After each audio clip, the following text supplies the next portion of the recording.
Colorado के इस exposed rock face में एक सुराग है। पृथ्वी के जियोलॉजिकल रिकॉर्ड में एक रहस्यमयी परत है जिसने पूरी पृथ्वी को ढक रखा है। ये यहाँ पर जो क्ले लेयर है, इसके साथ एक बहुत ही इंटरेस्टिंग बात जुड़ी है। अगर आप इस लेयर में इरिडियम जैसे रेयर मेटल के कॉन्सेंट्रेशन को एनालाइज करते हैं तो आपको पता चलता है कि इसमें पृथ्वी के क्रस्ट में मौजूद दूसरे रॉक्स के मुकाबले लगभग 100 गुना ज्यादा इरिडियम है। एक्चुअली ये बहुत ही अजीब बात है कि क्रिस्टल रॉक्स में यहाँ एक ही जगह पर इरिडियम की कॉन्सेंट्रेशन इतनी ज्यादा है, और फिर पता चला कि पृथ्वी के क्रस्ट में मौजूद लगभग सारा इरिडियम सिर्फ इसी लेयर में है। जब लेट 70s में जियोलॉजिस्ट्स को यह इरिडियम लेयर मिली तो यह साइंस की सबसे बड़ी मिस्ट्रीज में से एक बन गई। एक इतनी पतली लेयर में इस रेयर मेटल की इतनी ज्यादा कंसंट्रेशन कैसे हो सकती है? अब तक सिर्फ एस्ट्रोनॉमर्स ने एस्ट्रॉइड बेल्ट से ओरिजिनेट हुए रॉक्स में इरिडियम की इतनी हाई कंसंट्रेशन को मेजर किया था। करोड़ों साल पहले हमारे पूरे सोलर सिस्टम में प्लैनेट्स बन रहे थे, पर मार्स और जुपिटर के बीच में एक एरिया था जहां जुपिटर की ग्रेविटी उस हर चीज को अलग कर देती थी जो बनने की कोशिश करती थी, और इसीलिए वहां पर जो बचा वो कुछ बड़े रॉकी टुकड़े थे जिसे हम एस्ट्रॉइड बेल्ट कहते हैं। अब एस्टेरॉइड बेल्ट का कुछ हिस्सा रॉक से बना है, दूसरे एस्टेरॉइड्स में मेटल्स ज्यादा हैं। समय समय पर एस्ट्रॉइड्स किसी दूसरे एस्ट्रॉइड या फिर जुपिटर की ग्रेविटी की लंबी पहुंच की वजह से अपने ऑर्बिट से निकल जाते हैं और कभी-कभी पृथ्वी से टकरा जाते हैं। क्या यह मुमकिन है कि पृथ्वी पर मिली इरिडियम लेयर किसी एक बड़े मेटल से भरे एस्ट्रॉइड की टक्कर का नतीजा हो? 30 साल पहले यह बात बहुत ही अजीब लगती थी। सिर्फ वो एस्ट्रॉइड जिसका साइज एक शहर के बराबर हो, सिर्फ उसमें पूरे प्लैनेट के इर्द गिर्द इजेक्टर ब्लास्ट करने की पावर हो सकती थी।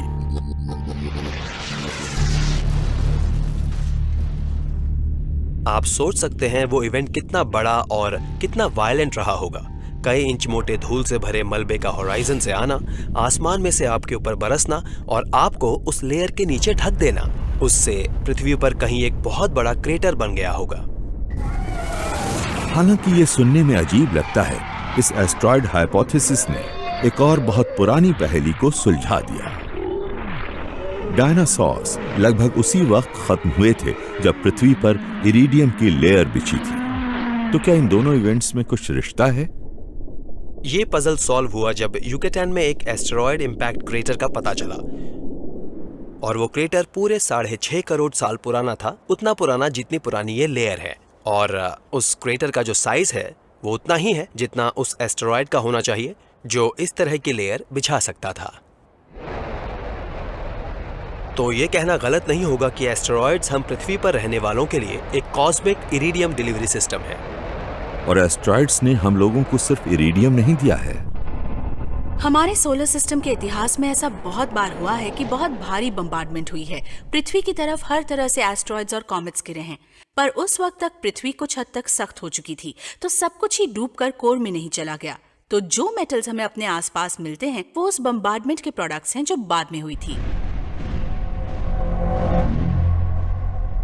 पृथ्वी का इतिहास बहुत वायलेंट रहा है। हमें अलग अलग समय पर कई बार अलग अलग साइजेस के एस्ट्रॉइड्स ने हिट किया है, और उनमें से कुछ अपने साथ पृथ्वी की सतह पर बहुत सारे हेवी एलिमेंट्स लेकर आए हैं। आज हम अपनी कार्स में जो गोल्ड, प्लैटिनम और निकेल इस्तेमाल करते हैं वो इन एस्ट्रॉइड्स की ही देन है।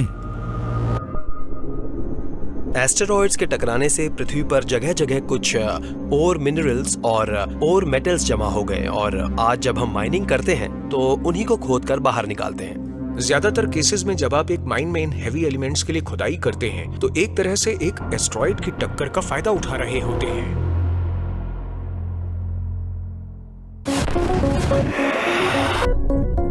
मेटल से भरे एस्ट्रॉइड्स पजल का आखिरी पीस है।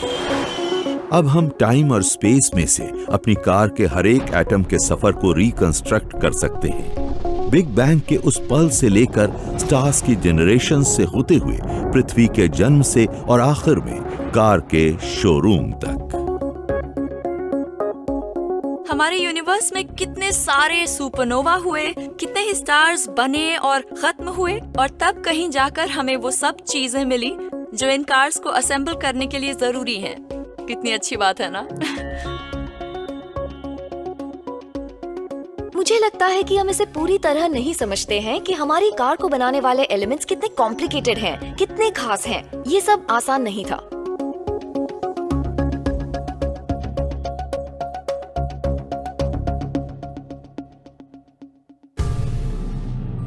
पर हर कार वैसी नहीं होती है जैसी हमने अभी खोली थी। आजकल हर कार पेट्रोल या डीजल से नहीं चलती है, और इलेक्ट्रिक गाड़ियों को चलाने के लिए एक जादुई एलिमेंट चाहिए होता है जो कॉस्मिक रे गन्स से स्पेस में बनता है। इस कार में पेट्रोल या डीजल टैंक नहीं है। ये इलेक्ट्रिक व्हीकल्स की उस नई जनरेशन का हिस्सा है जो दुनिया भर में तेजी से मशहूर हो रहे हैं। इन हाईटेक कार्स की सबसे बड़ी खासियत है इनकी रिचार्जेबल बैटरीज। ये टेक्नोलॉजी पृथ्वी के सबसे रेयर मेटल्स में से एक पर डिपेंड करती है।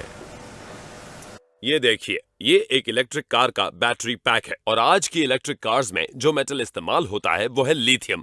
और लिथियम की कहानी यूनिवर्स की सबसे इंटरेस्टिंग कहानियों में से एक है।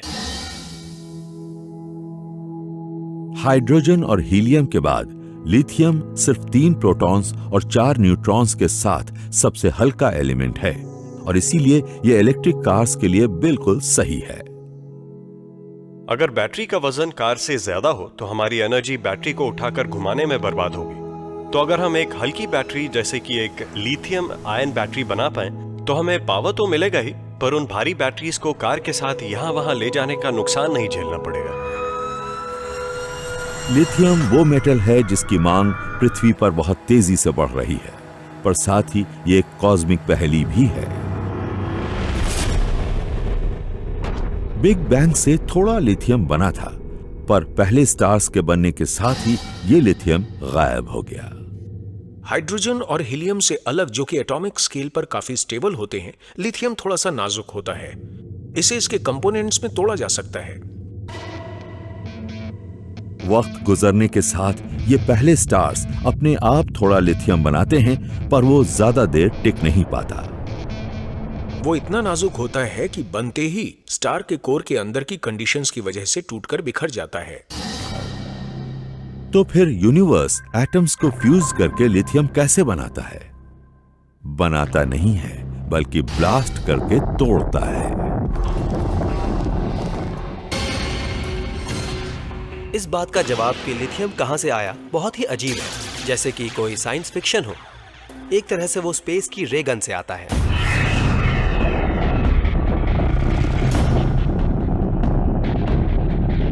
वो रे गन्स सुपरनोवाज हैं और उनकी बुलेट्स हैं cosmic rays, high velocity particles जो स्पेस में से लगभग लाइट की स्पीड से गुजरते हैं। कॉस्मिक रेज सब एटॉमिक पार्टिकल्स होती हैं। वो एटॉमिक न्यूक्लियाई हैं जो एक सुपरनोवा एक्सप्लोजन में हाई स्पीड तक एक्सेलरेट हो जाती हैं।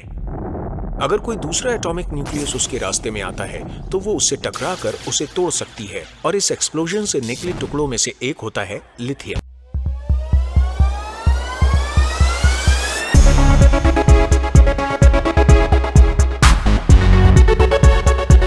ये प्रोसेस कुछ हद तक बॉलिंग जैसा होता है, जिसमें बॉलिंग बॉल कॉस्मिक रे है और जो सारी पिन्स हैं वो कोई दूसरा एटॉमिक न्यूक्लियस है।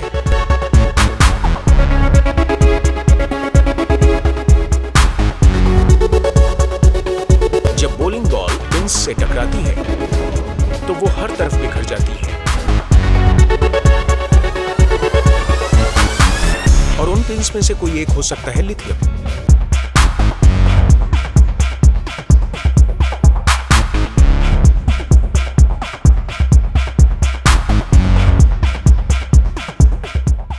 कॉस्मिक रेज स्पेस में ट्रैवल करती हैं गैलेक्सीज के बीच और गैलेक्सीज में। तो जो कॉस्मिक रेज दूसरे एलिमेंट्स को तोड़कर लिथियम को बनाती हैं, वो ऐसा स्टार्स के बीच के स्पेस में करती हैं। आज धरती पर मौजूद लगभग सारा लिथियम इसी तरह बना था, स्पेस की विशालता में एक एक एटम करके, और फिर वो गैस के उन क्लाउड्स में पहुंच गया जिनसे हमारा सोलर सिस्टम बना।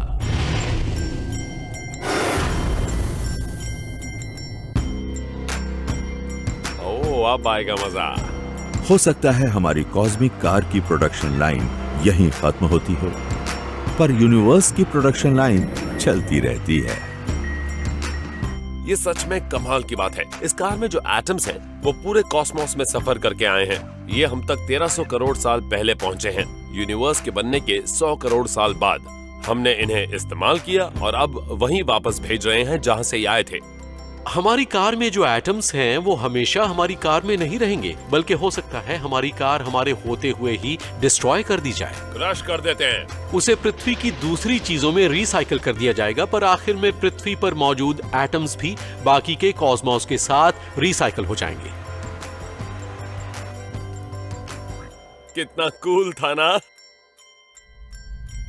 आप सोच सकते हैं मेरी कार पृथ्वी के साथ डिस्ट्रॉय होकर एक दूसरे प्लैनेट पर जा रही है। वहाँ पर एक एलियन रेस उसे ट्रांसपोर्टेशन के किसी दूसरे मोड में बदल देती है। ये बिल्कुल हो सकता है, हालांकि सोचकर अजीब लगता है।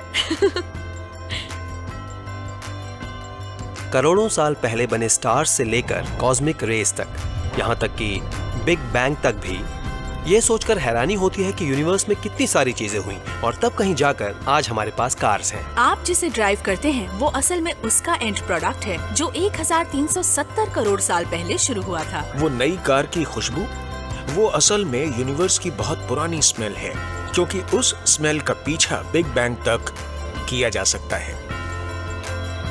अच्छा कहा ना? इसके बाद और कुछ कहने की जरूरत नहीं है, क्यों, है ना?